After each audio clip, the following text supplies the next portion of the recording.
Social pharmacy आज हम discuss करेंगे। सोशल फार्मेसी में आपका एक यूनिट है डिजीजेस, जिसमें हमें कम्युनिकेबल और नॉन कम्युनिकेबल डिजीजेस को समझना है। ठीक है। डिजीज मतलब क्या होता है? डिस ईज मतलब आपकी बॉडी में डिसफंक्शनिंग हो जाए, या आपकी बॉडी इल हो जाए, सिक हो जाए, आपकी बॉडी प्रॉपर काम ना करे, है ना, आप बीमार पड़ जाएं, है ना, इसी को हम डिजीज बोलते हैं। ठीक है। और डिसऑर्डर भी होता है। डिसऑर्डर मतलब बॉडी में इंटरनल कोई ऐसा फैक्टर है जिसकी वजह से हम बीमार पड़ गए, तो उसको हम डिसऑर्डर कहते हैं। ठीक है। जैसे मेटाबॉलिक डिसऑर्डर है गाउट, ऑटो इम्यून डिजीज है आपकी अर्थराइटिस। तो डिसीज और डिसऑर्डर में भी डिफरेंस होता है। डिसऑर्डर मतलब बॉडी का कोई इंटरनल फैक्टर डिस्टर्ब हो चुका है, डिसबैलेंस हो चुका है, जिसकी वजह से हम बीमार पड़ गए, सिक पड़ गए, तो उसको हम क्या बोलेंगे? उसको हम डिसऑर्डर बोलेंगे। डिजीज जो होता है वो इन्फेक्शियस हो सकती है, जो कि माइक्रो ऑर्गेनिज्म के वजह से होती है। पॉजिटिव एजेंट जो होता है डिजीज का, जो कॉज होता है, वो माइक्रो ऑर्गेनिज्म होता है। हमारे आसपास बेटा बहुत सारे माइक्रो ऑर्गेनिज्म है जिनको हम नेकेड आई से नहीं देख सकते। बहुत माइन्यूट होते हैं, बहुत छोटे होते हैं, टाइनी होते हैं, है ना। नैनोमीटर साइज में इनका मेजरमेंट होता है। तो हमें ये नजर नहीं आते। इन्हें देखने के लिए हमें माइक्रोस्कोप का जरूरत पड़ती है। माइक्रोस्कोप में जब हम स्लाइड बना के कर्ड की या हम सॉइल की देखेंगे तो उसमें हमें नजर आते हैं, और ये ह्यूमन बीइंग में डिजीज कॉज करते हैं। तो माइक्रो बायोलॉजी में हम इन ऑर्गेनिज्म की स्टडी करते हैं।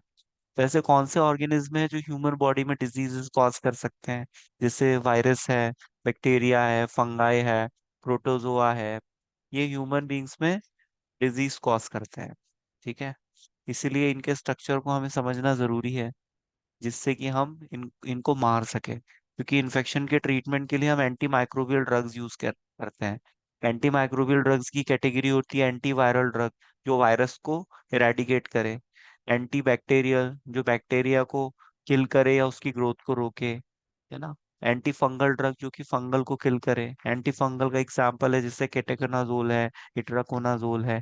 एंटीवायरल का एग्जाम्पल है जैसे टेल्मी फ्लू, फैबी फ्लू, रेमडेसिविर का इंजेक्शन, रोटावीर। तो ये ड्रग्स वायरस को मारती हैं। बैक्टीरिया को मारने वाले ड्रग्स जैसे एजिथ्रोमाइसिन है, पेनिसिलिन है, सिफेलोस्पोरिन है, सिफिडोक्सिम है, ओफ्लॉक्सासिन है। ये मेजर क्लास ऑफ एंटीबायोटिक है जो बहुत ज्यादा कॉमनली यूज किए जाते हैं। तो कम्युनिकेबल डिजीज क्या होते हैं? जो फैलती है, जिनको हम हिंदी में संक्रामक रोग भी कहते हैं। संक्रमण। जैसे अभी कोविड आया था, तो कोविड स्प्रेड हो रहा था सोसाइटी में, एक एक व्यक्ति से दूसरे व्यक्ति में, दूसरे से तीसरे में, तीसरे से चौथे में। इस तरह से पूरी सोसाइटी इन्फेक्टेड हो सकती है। और जिस सेल पे माइक्रो ऑर्गेनिज्म अटैक करता है उसको हम होस्ट सेल बोलते हैं। और जब उस पे अटैक कर देता है तो उसको हम इन्फेक्टेड सेल बोलते हैं। और इन्फेक्टेड सेल बाकी सेल्स को भी इन्फेक्टेड कर सकती हैं। ठीक है। तो ऐसी बीमारी जो सोसाइटी में स्प्रेड होती है different different mode of transmission के थ्रू, स्नीजिंग के थ्रू हो सकती है, कफिंग के थ्रू हो सकती है, डायरेक्ट इनडायरेक्ट टच के थ्रू हो सकती है, ड्रॉपलेट इन्फेक्शन के through, airborne infections, waterborne infections, और स्किन पे जो सुपरफिशियल इन्फेक्शंस होते हैं जैसे लेप्रोसी। ये सभी कम्युनिकेबल डिजीज में आता है। तो ये बैक्टीरिया और वायरस दोनों की वजह से होती है। यहाँ कुछ एग्जाम्पल्स मेंशन किए हैं जो वायरल इन्फेक्शियस डिजीजेस हैं। For example measles, chicken pox, swine flu, Ebola, dengue, chikungunya जो H1N1 वायरस की वजह से होता है, इन्फ्लुएंजा, मम्स, इंसेफेलाइटिस, हेपेटाइटिस, और poliomyelitis, rabies. Rabies dog biting से होता है, अभी मैंने कुछ दिन पहले ही पढ़ाया था। HIV, AIDS. तो ये सब वायरल इन्फेक्शियस डिजीजेस हैं। और बैक्टीरियल इन्फेक्शियस डिजीज के एग्जाम्पल है डिप्थेरिया, वुफिंग कफ। एक मिनट। Diphtheria, whooping cough, cholera, TB, typhoid, dysentery, tetanus, leprosy, pneumonia, anthrax, plague, diarrhoea और डायरियल डिजीज। तो ये बैक्टीरिया के अटैक की वजह से होती है। ठीक है। वूफिंग कफ में हमें खांसी आती है, काली खांसी भी कहते हैं उसको। कॉलरा वाटर बॉर्न इन्फेक्शन होता है जिसमें हमारे इंटेस्टाइन में इन्फेक्शन की वजह से लूज मोशन हो जाते हैं, वाटर लाइक फीसेस पास होते हैं। ट्यूबरकुलोसिस, ये हमारे लंग्स पे अटैक करता है। टाइफाइड, डिसेंट्री में लूज मोशन हो जाते हैं। लेप्रोसी हमारा कोढ़ जिसको हम कहते हैं, स्किन पे होने वाला इन्फेक्शन होता है, स्किन पे पैचेस बनने लगते हैं वाइट कलर के। ठीक है। और निमोनिया, हमारे लंग्स में स्वेलिंग आ जाती है जिस वजह से शॉर्टनेस ऑफ ब्रीदिंग होती है, सांस लेने में प्रॉब्लम होता है। प्लेग चूहों से फैलता है। जो इन्फेक्शियस डिजीज है वो एनिमल से एनिमल में, एनिमल से ह्यूमन में, ह्यूमन से ह्यूमन में फैल सकती है, या इन्वायरमेंट से एनिमल और ह्यूमन दोनों में आ सकती है। और ये फैलती है तो उसको फैलने के लिए किसी मोड की जरूरत पड़ती है। कभी कभी वेक्टर की भी जरूरत पड़ती है। वेक्टर की मैं यदि बात करूं तो बहुत से ऐसे वेक्टर है जो कि डिजीज को कैरी करते हैं। ठीक है। जैसे डॉग, डॉग में रेबीज का वायरस होता है। जैसे डेंगू, ये मॉस्किटो बाइटनिंग से होता है, डेंगू का मच्छर होता है ना। और आपका स्वाइन फ्लू जो कि बर्ड से फैलता है ना। स्वाइन फ्लू भी आपने सुना होगा, बर्ड्स के थ्रू फैलता है। तो ये सारे वेक्टर्स होते हैं, है ना। बर्ड्स के थ्रू, एनिमल्स के थ्रू, मॉस्किटो के थ्रू। मॉस्किटो के थ्रू क्या होता है, मलेरिया और डेंगू। डॉग के थ्रू क्या होता है, रेबीज। रेबीज भी वायरल इन्फेक्शियस डिजीज है। मंकी के थ्रू, माउस के थ्रू, है ना। ये सब इसके वेक्टर्स होते हैं। वेक्टर मतलब वाहक। ठीक है। जैसे मलेरिया का जो मच्छर होता है वो पानी में पनपता है। तो गंदा पानी, इंसान नाले का पानी तो पिएगा नहीं, लेकिन नाले के गंदे पानी में मच्छर पनपता है, और उस गंदे पानी से उसमें प्लाज्मोडियम वाइवेक्स और प्लाज्मोडियम फॉल्सीफेरम नाम का प्रोटोजोआ आ जाता है। और ये क्या करता है, प्रोटोजोआ उस मच्छर के अंदर होता है, और वो मच्छर जब इंसान को काटता है तो इस तरह से इंसान इन्फेक्टेड हो जाता है, और फिर उसको ठंड लग के बुखार आने लगता है ना। तो हमें प्योर वाटर कंजप्शन बहुत जरूरी है, पानी को उबाल के पीना जरूरी है ना। प्रिवेंटिव एक्शन भी ले सकते हैं हम मलेरिया जैसी इन्फेक्शियस डिजीज से बचने के लिए। ओडोमॉस क्रीम का इस्तेमाल करें, स्किन पे लगाओगे, मच्छर नहीं बैठेंगे, काटेंगे नहीं तो होगा नहीं। मॉस्किटो नेट का, मच्छरदानी का उपयोग कर सकते हो। तो ये सारे प्रिवेंटिव एक्शंस हैं जो हमें लेने हैं इन्फेक्शियस डिजीज से बचने के लिए। जैसे कोविड टाइम पे भी हमने काफी प्रिकॉशंस रखे हैं। 2 गज दूरी, मास्क है जरूरी, है ना। तो नॉन कम्युनिकेबल डिजीज पे अब हम आते हैं। ठीक है। आपको समझ में आया कम्युनिकेबल डिजीज क्या है और नॉन कम्युनिकेबल डिजीज क्या है। अब हम देखते हैं नॉन नॉन कम्युनिकेबल डिजीज के कुछ एग्जांपल, जिसको हम एनसीडीज कहते हैं। एनसीडीज का एग्जांपल है डायबिटीज। डायबिटीज में ब्लड में शुगर का लेवल बढ़ जाता है क्योंकि इंसुलिन की डेफिशिएंसी हो जाती है, या हमारी बॉडी में रेजिस्टेंस आ जाता है इंसुलिन के लिए। तो ब्लड शुगर लेवल के बढ़ने की जो कंडीशन है उसी को हम डायबिटीज कहते हैं। और ये एक्सेस कार्बोहाइड्रेट कंज्यूम करने की वजह से भी डायबिटीज होता है, ज्यादा मीठा खाने की वजह से। और कैंसर, कार्डियोवास्कुलर डिजीज जिसमें आएगा myocardial infarction, heart attack, hypertension, लो बीपी। तो कार्डियोवास्कुलर डिजीज भी नॉन कम्युनिकेबल का एग्जांपल है। अस्थमा, अस्थमा रिस्पायरेटरी ट्रैक पे होने वाला प्रॉब्लम है जिसमें एयरवेज पैसेज में स्वेलिंग आ जाती है और ब्रीदिंग में प्रॉब्लम होने लगती है। अल्जाइमर, ये सेंट्रल नर्वस सिस्टम का प्रॉब्लम है जिसमें व्यक्ति को भूलने की प्रॉब्लम हो जाती है। डिमेंशिया, गजनी मूवी आपने देखी होगी, short term memory loss. Glaucoma, ये हमारे सेंसरी ऑर्गन की डिजीज है ना। सेंसरी ऑर्गन में हमारे ईयर आता है, आई आता है, बहरापन, और आपका अंधापन, ये सब आपके सेंसरी ऑर्गन का प्रॉब्लम है। ग्लूकोमा में क्या होता है, हमारे आई में जो विट्रस फ्लूइड होता है, ह्यूमरस फ्लूइड, उसका प्रेशर बढ़ने की वजह से हमारा ऑप्टिक नर्व डैमेज हो जाता है जिस वजह से विजन लॉस हो जाता है, उसको हम ग्लूकोमा कहते हैं। गाउट एक मेटाबॉलिक डिसऑर्डर है। जब प्रोटीन का प्रॉपर मेटाबॉलिज्म नहीं होता तो यूरिक एसिड का क्रिस्टल बॉडी क्रिस्टलाइजेशन होता है, और हमारे स्मॉल जॉइंट्स पे उसका डिपोजिशन होता है, और वहां पर स्वेलिंग आ जाती है और नर्व प्रेस की वजह से इंटेंस पेन होता है। अर्थराइटिस, रूमेटॉइड अर्थराइटिस एक ऑटो इम्यून डिजीज है। हमारा जो इम्यून सिस्टम है उसके सेल हाइपर एक्टिवेट हो जाते हैं, और वो हमारे जो जॉइंट की लाइनिंग है उसको डैमेज करने लगते हैं, जिस वजह से अर्थराइटिस होता है। तो ये जो हमारी डिजीजेज है बेटा, ये नॉन कम्युनिकेबल की एग्जाम्पल्स हैं, है ना। तो हमने समझा कम्युनिकेबल डिजीज क्या होती है, नॉन कम्युनिकेबल डिजीज क्या होती है, और कम्युनिकेबल डिजीज का कॉजेटिव एजेंट क्या होता है, वायरस और बैक्टीरिया, है ना। कुछ ऐसी डिजीज होती है जो फंगस की वजह से भी होती है, प्रोटोजोआ, है ना, पैरासाइट्स की वजह से। तो ये भी इसी में आता है। अब हम कैसे याद रख सकते हैं बैक्टीरियल डिजीज के एग्जाम्पल को, तो उसको याद रखने के लिए आप एक ट्रिक याद रखेंगे। पंडित का टीका न्यू है। पंडित का टीका न्यू है। तो पी से हो जाएगा प्लेग, डी से हो जाएगा डिप्थीरिया, टी से हो जाएगा टाइफॉइड, के से हो जाएगा काली खांसी, के से हो जाएगा कुष्ठ, और न्यू से हो जाएगा निमोनिया, और है से हो जाएगा हैजा। तो ये जो डिजीजेज है बेटा, ये बैक्टीरियल इन्फेक्शन की वजह से होती है। कॉम्पिटेटिव एग्जाम में अक्सर पूछा जाता है, डिजीज का नाम दे देते हैं और पूछ लेते हैं वो बैक्टीरियल है या वायरल। और इनके कॉजेटिव एजेंट भी हमें पता होने चाहिए। वन बाय वन करके अभी हम ये डिजीज डिस्कस करेंगे, ये हमारे सिलेबस में हमें पढ़नी है। ठीक है। क्रॉनिक डिजीज क्या होती है? क्रॉनिक इन्फेक्शन जो धीरे धीरे डेवलप होता है और मोर देन 6 मंथ तक चलता है और आगे भी कंटिन्यू करता है, तो उसको हम क्रॉनिक डिजीज कहते हैं। है ना। एक्यूट एक्यूट इन्फेक्शन, या एक्यूट मतलब जो अभी ताजा हुआ है ना। जैसे किसी को इन्फेक्शन जस्ट अभी अभी हुआ है तो हम उसको एक्यूट इन्फेक्शन बोलेंगे, और इन्फेक्शन यदि 6 महीने से ज्यादा पुराना हो गया है तो हम उसको क्रॉनिक इन्फेक्शन बोलेंगे। ठीक है।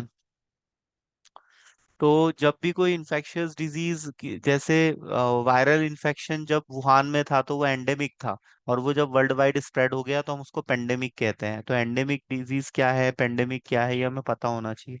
कोविड वॉज पेंडेमिक क्योंकि ये वर्ल्ड वाइड स्प्रेड हो चुका था, कंट्रीज इसकी चपेट में आ चुकी थी, तो ये पेंडेमिक हो गया था। ठीक है। तो ये एंडेमिक और पेंडेमिक में डिफरेंस होता है। और डिफरेंट एज ग्रुप को इन्फेक्शन हो सकता है, जैसे इन यूट्रो मतलब पेट में जो बच्चा पल रहा है उसको भी इन्फेक्शन हो सकता है। माँ से प्लेसेंटा के थ्रू कनेक्ट होता है और वहीं से उसको न्यूट्रिशन मिलता है। तो यदि माँ को कोई इन्फेक्शन है तो वो बच्चे में ट्रांसफर हो सकता है।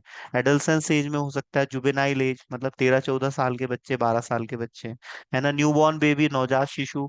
मिड एज में हो सकता है, अधेड़ उम्र के जो लोग होते हैं 30-40 साल के बीच में, चाइल्ड्स को हो सकता है ना। तो डिफरेंट एज ग्रुप को इन्फेक्शन अपनी चपेट में ले सकता है।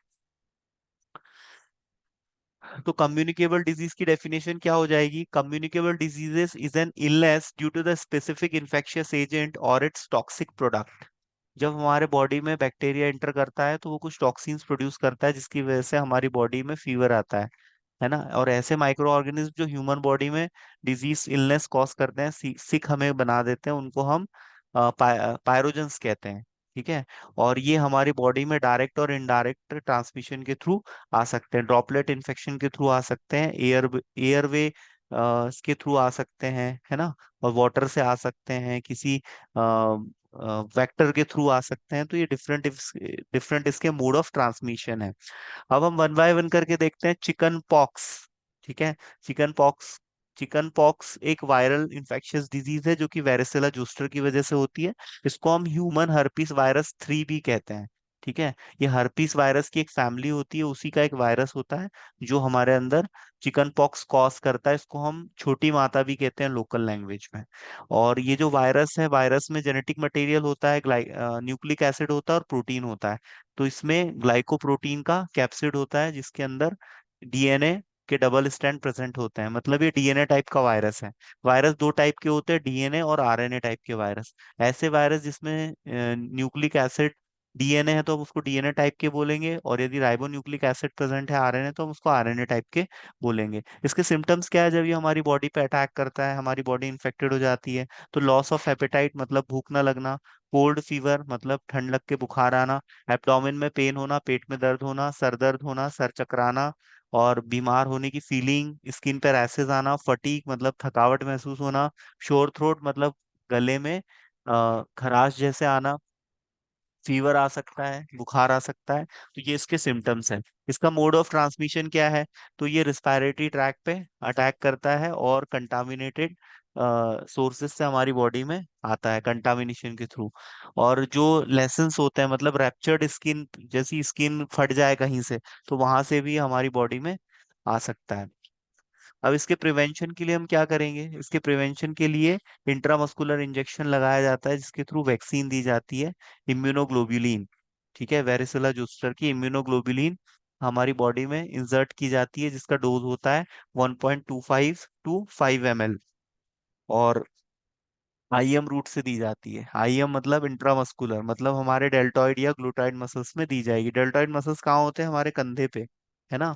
और ग्लूटाइड मसल्स हमारे बटक्स, हमारे पूठे जो होते हैं उस पे ये मसल्स में इंजेक्शन दिया जाता है। और ये लाइव एटेन्यूएटेड टाइप का वैक्सीन होता है। दो टाइप के वैक्सीन होते हैं, लाइव एटेन्यूएटेड और किल्ड वैक्सीन।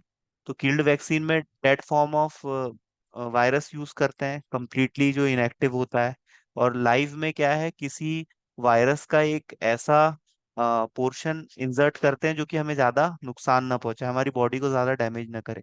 देखा होगा जब भी वैक्सीन लगती है तो व्यक्ति को फीवर आता है, बीमार पड़ जाता है वो 1-2 दिन के लिए, है ना, उसके बाद अपने आप ही ठीक हो जाता है, क्योंकि हमने वायरस का कमजोर हिस्सा उसकी बॉडी में डाला है।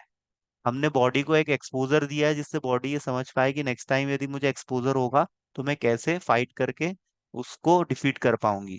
यदि किसी व्यक्ति को कोविड हो जाए और वो सक्सेसफुली रिकवर कर जाए विदाउट एनी मेडिकेशन, तो उसकी बॉडी में एंटीबॉडीज बन जाती है। नेक्स्ट टाइम यदि उसको कोविड का इन्फेक्शन होगा तो उसकी बॉडी उससे फाइट कर जाएगी, क्योंकि उसकी बॉडी को प्रैक्टिस हो चुकी है।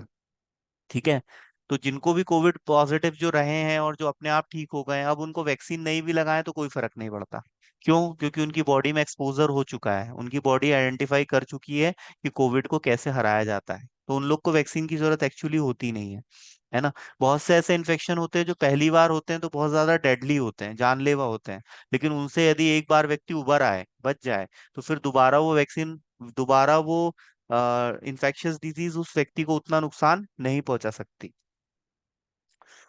तो चिकन पॉक्स के वैक्सीन लगाए जाते हैं, ठीक है, और ये लेटेंट इन्फेक्शन होता है। लेटेंट इन्फेक्शन मतलब हो सकता है बॉडी में वायरस प्रेजेंट हो लेकिन किसी प्रकार का कोई सिम्टम ना आए, ऐसा भी होता है, इसको हम लेटेंट इन्फेक्शन कहते हैं। लेटेंट मतलब छुपा हुआ। हिपेटाइटिस, हिपेटाइटिस हमारे लिवर का इन्फेक्शन है जिसमें लिवर में सूजन आ जाती है, इन्फ्लामेशन आ जाता है। ठीक है, ये अलग अलग टाइप का होता है, hepatitis A, hepatitis B, C, D और ई। सबसे ज्यादा कॉमन है हेपेटाइटिस बी, जो कि बहुत ज्यादा लोगों को होता है। अच्छा, इसका हेपेटाइटिस ए का फी, फीकल ओरल रूट के थ्रू और कंटामिनेटेड वाटर के थ्रू ये स्प्रेड होता है। और इसका प्रिवेंशन क्या है? हमको इम्यूनाइजेशन लेना पड़ेगा, हेपेटाइटिस के टीके लगाने पड़ते हैं। ठीक है। हेपेटाइटिस बी, ये स्लाइवा, सीवेन, यूरिन, फीसेस, इसके थ्रू ये स्प्रेड हो सकता है। इसका प्रिवेंशन क्या है? यदि कोई व्यक्ति अपना ब्लड डोनेट कर रहा है तो हम उसकी स्क्रीनिंग करेंगे, ब्लड डोनर की स्क्रीनिंग करेंगे। यदि ब्लड डोनेशन, यदि किसी ने ब्लड डोनेट किया और उसको ये इन्फेक्शन है तो जिसको डोनेट करेगा उसमें भी ट्रांसफर हो जाएगा। ठीक है। और इम्यूनाइजेशन करेंगे तो इससे बचाव हो जाएगा। और इसके ट्रीटमेंट में हम एंटीवायरल ड्रग्स यूज करते हैं, जिसका एग्जाम्पल है लैमिवुडीन, एडोफोवीर। जिन भी ड्रग के लास्ट में आपको VIR नजर आए, वीर, आप समझ जाएंगे कि वो एंटीवायरल ड्रग है। ये एंटीवायरल ड्रग को आइडेंटिफाई करने का एक ट्रिक है। इनके लास्ट में वीर होता है, पर कुछ ऐसे ड्रग्स भी होते हैं जिनके लास्ट में वीर नहीं होता, पर मैक्सिमम ड्रग्स के लास्ट में वीर होता है, जैसे रेमडेसिविर, रोटावीर, है ना, जीडोवुडीन। जीडोवुडीन भी एक ड्रग है लेकिन इसके लास्ट में VIR नहीं है। तो ये एंटीवायरल ड्रग्स हम यूज करते हैं। हेपेटाइटिस सी और हेपेटाइटिस डी और ई, ये हेपेटाइटिस के डिफरेंट टाइप्स होते हैं। अब इसका मोड ऑफ ट्रांसमिशन क्या है? Contaminated food. कंटामिनेशन मतलब क्या होता है? किसी भी चीज का बैक्टीरिया, किसी ऑर्गेनिज्म से इन्फेक्टेड हो जाना ही कंटामिनेशन कहलाता है। जैसे यदि आपने ऐसा फूड खाया है जिसमें माइक्रो ऑर्गेनिज्म प्रेजेंट है, जैसे आपने बासा खाना खा लिया तो हो सकता है आपका पेट खराब हो जाए, है ना, आपको लूज मोशंस लग जाए। ठीक है। तो बासा खाना, या आपने गंदा पानी पी लिया, आपने किसी स्टेशन का पानी पिया, उस स्टेशन की टंकी 6 महीने से नहीं धुली है, उसका पानी अब खराब हो चुका है, ठहरा पानी सड़ने लगता है वैसे भी, है ना, तो वो सड़ा हुआ पानी आप पियोगे तो आपको पेट का प्रॉब्लम हो जाएगा, लूज मोशन हो जाएंगे, इंडाइजेशन, कॉन्स्टिपेशन, तो ये सारे प्रॉब्लम्स आपको होंगे। तो इसका मोड ऑफ ट्रांसमिशन है कंटामिनेटेड फूड और वाटर, और ब्लड के एक्सपोजर से भी हो सकता है। यदि कोई इन्फेक्टेड ब्लड है जो आपके कांटेक्ट में आएगा, आपके ब्लड के कांटेक्ट में आएगा, तो आपको भी हो सकता है। इसके सिम्टम्स है fatigue, abdomen pain, nausea, diarrhoea, appetite loss. Appetite loss मतलब भूख न लगना। जॉन्डिस, वेट लॉस मतलब वजन कम होना। ईचिंग, खुजली। तो ये सारे इसके सिम्टम्स हैं। अब इसकी डायग्नोसिस हम कैसे करेंगे? कोई भी वायरल इन्फेक्शन की यदि हमें जांच करनी है तो हम RT-PCR टेस्ट यूज करते हैं। ठीक है, RT-PCR टेस्ट जो है वो वायरल डिजीज के कंफर्मेशन के लिए सॉरी, किया जाता है। अब हम बात करते हैं टाइफाइड की। टाइफाइड में फीवर आता है, ठीक है, ये भी एक टाइप की इलनेस होती है। और ये बैक्टीरियल इन्फेक्शन होता है, और बैक्टीरिया जब हमारी बॉडी में मल्टीप्लाई करता है तो कॉलोनी का फॉर्मेशन कर लेता है। ठीक है। और उस कॉलोनी की वजह से इन्फेक्शन बढ़ने लगता है और हमारा लिवर, स्प्लीन, लिम्फ नोड, ये सारे ऑर्गन्स हमारे इफेक्टेड हो जाते हैं। इटियोलॉजी मतलब क्या होता है? इटियोलॉजी मतलब कोई भी कम्युनिकेबल डिजीज किस तरह से फैल रही है, उसका मोड ऑफ ट्रांसमिशन क्या है, उसका कॉजेटिव एजेंट क्या है ना। इन सब की यदि हम कंबाइनली स्टडी करें तो हम उसको इटियोलॉजी कहते हैं। ठीक है। अब इसके सिम्टम्स है कॉन्स्टिपेशन मतलब पेट खराब होना, है ना, cough, common cold, abdomen pain, diarrhoea. Delirium, delirium क्या होता है? इसमें मेंटल स्टेट चेंज हो जाती है, पेशेंट कंफ्यूजन में रहता है, उसका माइंड काम करना बंद कर देता है। एनोरेक्सिया, एनोरेक्सिया मतलब लॉस ऑफ एपेटाइट, भूख ना लगना और मसल्स वीक हो जाना। ठीक है, मसल्स की वीकनेस आ जाती है। और मलाइस, मलाइस मतलब होता है बीमार पड़ने का एहसास, इसको मलाइस बोलते हैं, तो मलाइस भी हो जाता है। अब इसका डायग्नोसिस क्या है? इसके डायग्नोसिस के लिए हम साल्मो देखो, यदि हमारी बॉडी में कोई इन्फेक्शन हुआ है तो हमारी बॉडी उससे लड़ने के लिए एंटीबॉडीज बनाती है। तो साल्मोनेला यदि हमारी बॉडी में आ गया है और हमारी बॉडी ने उससे बचने के लिए एंटीबॉडी बनाई है, और हम ब्लड टेस्ट करते हैं और उसमें हमें एंटीबॉडी नजर आती है, तो हम समझ जाएंगे कि हमारी बॉडी में इन्फेक्शन पॉजिटिव है। ठीक है, तो इससे हम डायग्नोसिस कर लेते हैं। अब हम इसके, चूंकि एक बैक्टीरिया है तो उसके ट्रीटमेंट में हम एंटीबायोटिक्स ड्रग यूज करेंगे, जैसे फ्लोरोक्यूनोलिन्स यूज करेंगे, सिफेलोस्पोरिन, क्लोराम्फेनिकॉल, एजिथ्रोमाइसिन, ये सारे एंटीबायोटिक कैटेगरी के ड्रग्स हैं। ऐसे ड्रग्स जो कि बैक्टीरिया को इधर किल करे या उसकी ग्रोथ को इनहिबिट करे, हम उसको एंटीबैक्टीरियल ड्रग्स कहते हैं। ये दो टाइप के होते हैं, बैक्टीरियोसाइडल और बैक्टीरियोस्टैटिक। साइडल वो जो बैक्टीरिया को डायरेक्ट किल कर देंगे, और स्टैटिक वो, बैक्टीरियोस्टैटिक वो जो बैक्टीरिया की ग्रोथ को रोक देंगे। तो ग्रोथ भी रुक जाएगी तो धीरे धीरे बैक्टीरिया का इन्फेक्शन कम हो जाएगा, है ना। अब हम बात करते हैं मीजल्स की। ठीक है, तो मीजल्स वायरल इन्फेक्शन होता है। ठीक है, इसमें फीवर आता है, कफिंग होती है, और कंजक्टिवाइटिस भी होता है। कंजक्टिवाइटिस में हमारे आई में रेडनेस आ जाती है। ठीक है, आंखों आंखों में इसका इम्पैक्ट पड़ता है। तो हमें हमारे हाथों को साफ रखना बहुत जरूरी है, क्योंकि गंदे हाथ यदि हम हमारी आंखों में लगाएंगे तो उससे भी कंजक्टिवाइटिस होता है। तो ये जो मीजल्स का वायरस है, इससे बचने के लिए वैक्सीनेशन किया जाता है, और ये एक आरएनए टाइप का वायरस होता है। अब इसका मोड ऑफ ट्रांसमिशन क्या है? ये ड्रॉपलेट इन्फेक्शन के थ्रू या कांटेक्ट के थ्रू फैलता है। ठीक है, और ये हमारी बॉडी में यदि इंटर कर जाता है तो कंजक्टिवाइटा और रेस्पिरेटरी सिस्टम पे ये अटैक करता है। अब इसका प्रिवेंशन के लिए एमएमआर वैक्सीन लगाई जाती है, measles mumps rubella. Measles mumps rubella vaccine लगाई जाती है। एक मिनट, है ना।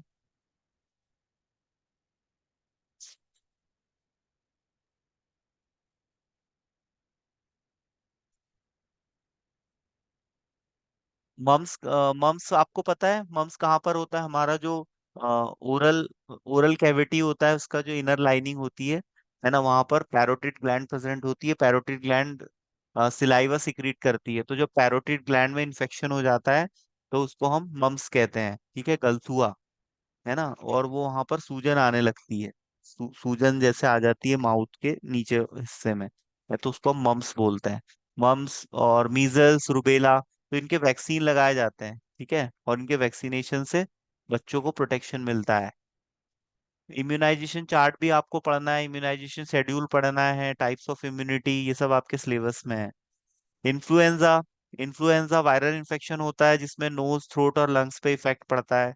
विंटर सीजन में ज्यादा देखा जाता है ये। इसका कॉजेटिव एजेंट है influenza virus A, B and C, ये तीन टाइप के वायरस होते हैं।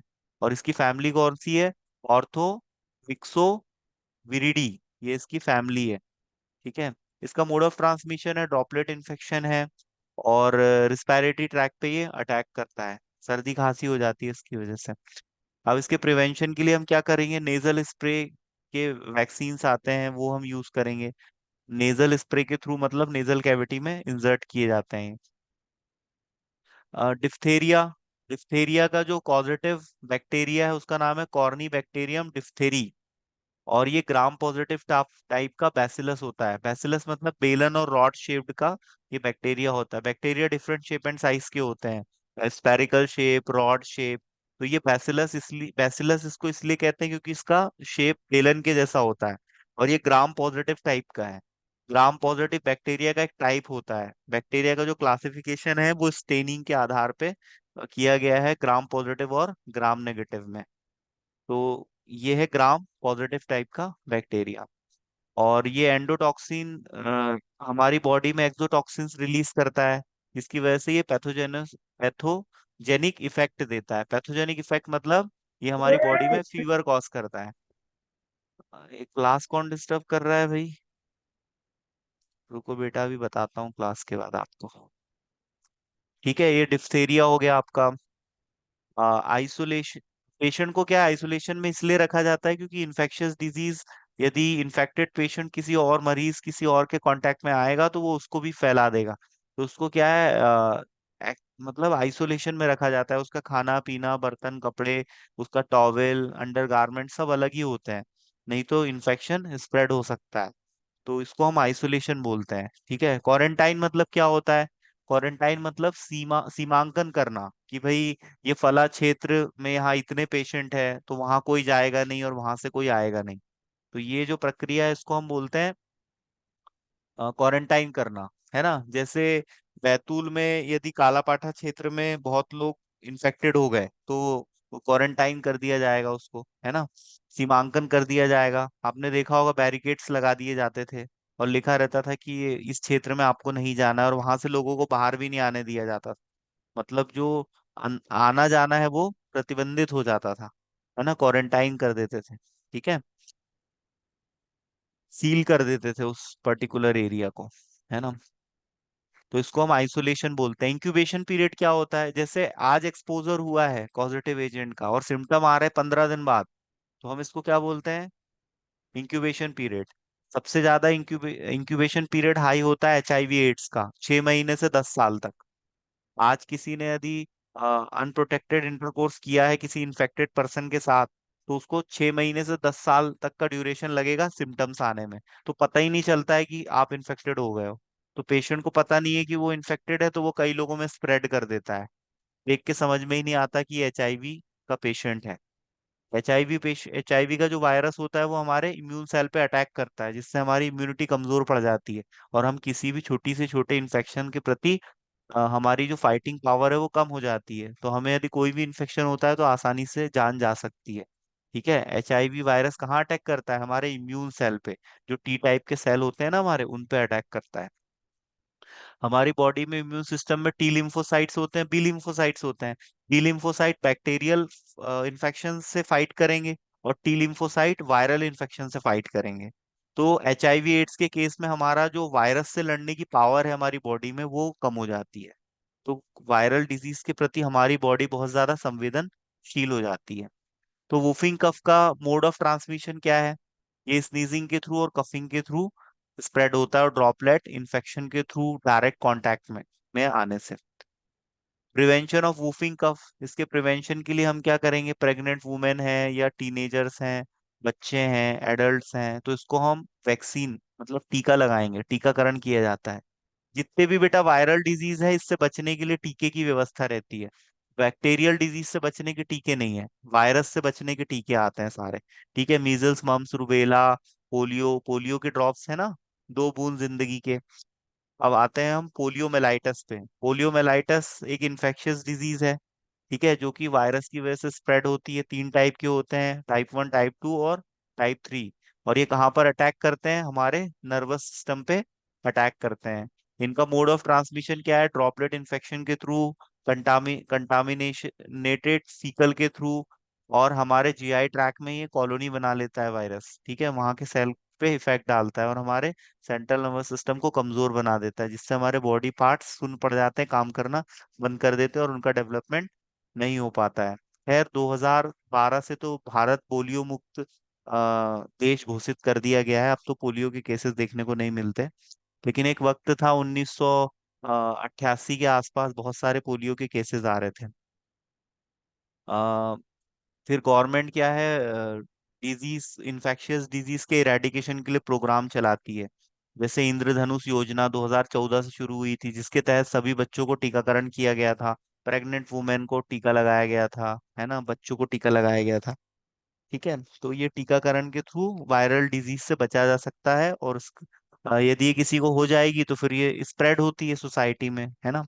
तो इसलिए संक्रामक रोग बहुत ज्यादा डेंजरस होते हैं। कॉलरा की यदि हम बात करें तो इसमें डायरिया हो जाता है, मतलब लूज मोशंस लग जाते हैं, इंटेस्टाइन में होने वाला इन्फेक्शन होता है। इसका कॉजेटिव एजेंट है वाइब्रियो कोलेरी। विब्रियो कोलेरी इसका पॉजिटिव एजेंट है। और ये कंटामिनेटेड फूड और वाटर से स्प्रेड होता है। इसका मोड ऑफ ट्रांसमिशन है contaminated water, food, drink, direct contact, है ना। इस तरह से ये सोसाइटी में फैलता है। तो साफ सफाई रखना बहुत जरूरी है, हाइजीन मेंटेन रखना बहुत जरूरी है। यदि हम हाइजीन मेंटेन नहीं रखेंगे तो ये जो डिजीजेज हैं वो स्प्रेड होंगी। ठीक है। तो हमें प्रिवेंटिव एक्शन लेना बहुत जरूरी है ना। हमारे दांतों की सफाई, हमारे बॉडी की क्लीनिंग हमें करना जरूरी है, तब हम इन्फेक्शियस डिजीज से बच सकते हैं। तो आज हमने इस लेक्चर में क्या पढ़ा? डिजीज क्या होती है, कम्युनिकेबल डिजीज क्या होती है, नॉन कम्युनिकेबल डिजीज क्या होती है, बैक्टीरिया क्या होते हैं, वायरस क्या होते हैं, इनसे कौन सी डिजीजेज होती हैं, कैसे ये स्प्रेड होती है, इनका मोड ऑफ ट्रांसमिशन क्या है, और डिफरेंट इन्फेक्शियस डिजीज के कॉजेटिव एजेंट क्या है, इनका इंक्यूबेशन पीरियड क्या है, इंक्यूबेशन पीरियड क्या होता है ना, होस्ट क्या होता है, एंटीजन एंटीबॉडी क्या होती है। जब हमारी बॉडी में एंटीजन आता है तो हमारी बॉडी सेल एंटीबॉडी प्रोड्यूस करते हैं, और एंटीबॉडी हमारी बॉडी की फाइटर सेल्स होते हैं जो कि एंटीजन से लड़ते हैं, और एंटीजन एंटीबॉडी के बीच में फिर फाइटिंग होती है। और यदि एंटीबॉडी जीत जाती है तो हम इन्फेक्शन से रिकवर कर जाते हैं, हमारी हीलिंग हो जाती है, हम चंगे हो जाते हैं, है ना, हम ठीक हो जाते हैं। और नहीं तो फिर हम ऊपर भी जा सकते हैं, है ना। तो इन्फेक्शियस डिजीज से तो आप अभी भली भांति परिचित हो, क्योंकि कोविड ने बहुत उपद्रव मचाया है, कोहराम मचा रखा था, है ना। कई लोग इसकी चपेट में आ गए, राम नाम सत्य हो गया, घर से निकले थे हॉस्पिटल के लिए लेकिन वापस नहीं आ पाए। ठीक है। तो कोविड से आप लोग भली भाली भांति परिचित हो। कोविड पे आपको शॉर्ट नोट लिखने के लिए आ सकता है, कोविड भी है आपके सिलेबस में, सार्स टू कोवी वायरस, है ना, कोरोना वायरस। ठीक है। तो यहाँ पर हमने ये वाला यूनिट कंप्लीट कर लिया है। ठीक है। इसमें आपको कोई डाउट है बेटा तो आप पूछ सकते हो। हेलो, कुछ पूछना है बेटा आपको?